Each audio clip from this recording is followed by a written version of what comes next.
হাৰ্টথ্ৰবৰ হাই scale দেখি নতশিৰ Bollywood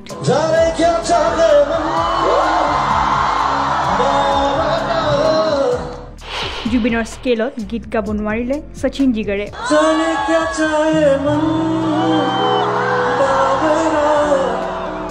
জুবিনৰ উচ্চ সুৰ দেখি নিমাত হৈ পৰিল শচীন আৰু জিগাৰ যুৱ প্ৰজন্মৰ হাৰ্টথ্ৰব জুবিন গাৰ্গৰ গীতৰ কথা আমি সকলোৱে অৱগত আজিও কণ্ঠশিল্পীগৰাকীৰ প্ৰতিটো গীতেই শিশুৰ পৰা বয়োজ্যেষ্ঠ লোকলৈ শিহৰিত কৰি তোলে অকল অসমতেই নহয় বিশ্বৰ ভিন্ন প্ৰান্তত জুবিন গাৰ্গে নিজৰ আধিপত্য বজাই ৰাখিছে অসমীয়া সংগীত জগতৰ সমান্তৰালকৈ বলিউডতো নিজৰ আধিপত্য বিস্তাৰ কৰিছে কণ্ঠশিল্পীগৰাকীয়ে শেহতীয়াকৈ মহানগৰীৰ মাজমজিয়াত অনুষ্ঠিত হোৱা এখন সংগীতানুষ্ঠানত আমন্ত্ৰিত অতিথি হিচাপে সংগীত পৰিৱেশন কৰিবলৈ আহিছিল বলিউডৰ জনপ্ৰিয় সংগীত পৰিচালক শচীন সংঘৱী আৰু জিগৰ ছৰাইয়া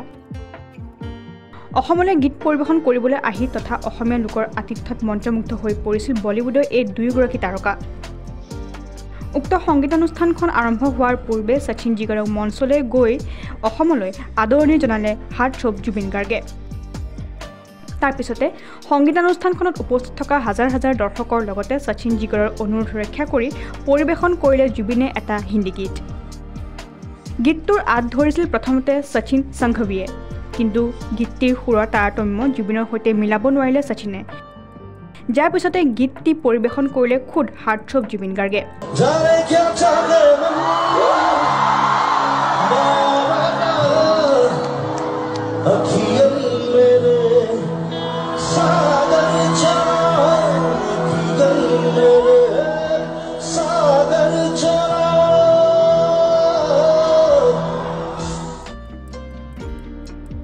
গীতটি জুবিনে পৰিৱেশন কৰাৰ লগে লগে তেওঁ উচ্চস্তৰীয় সুৰক ভূয়সী প্ৰশংসা কৰিলে বলিউডৰ এই দুয়োগৰাকী তাৰকা যুগলবন্দীয়ে